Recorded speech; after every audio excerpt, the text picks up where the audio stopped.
I'm 5-star chef Barbie Marshall. I'm at Milk and Honey Market in West Philly. Today I'm gonna make an easy cherry cobbler. So in my bowl, I have about 5 cups of tart sour cherries. And to that, I'm gonna add sugar.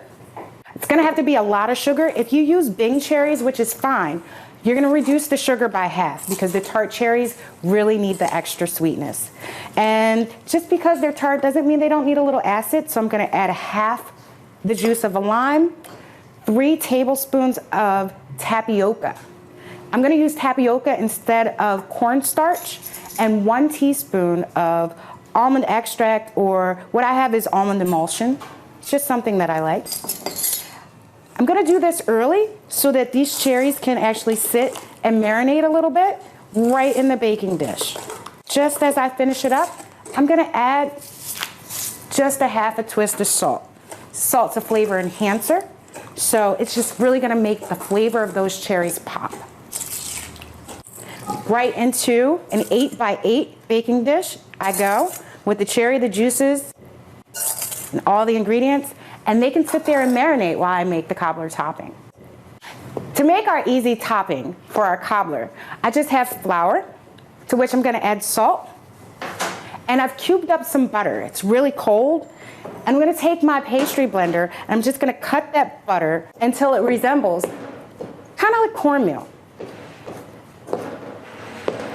You don't have to use a pastry blender if you don't have one. You could definitely use 2 butter knives or 2 forks.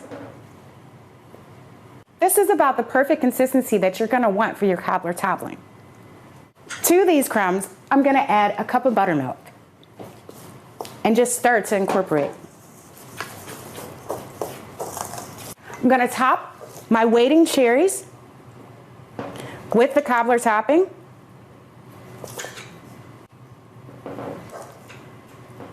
It doesn't all have to connect. It'll smooth out.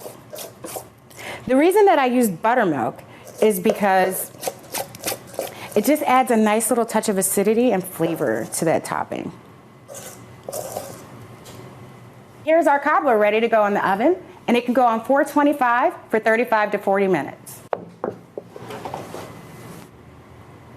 So 35, 40 minutes later, your topping is brown, and you have a perfectly cooked, easy cherry cobbler.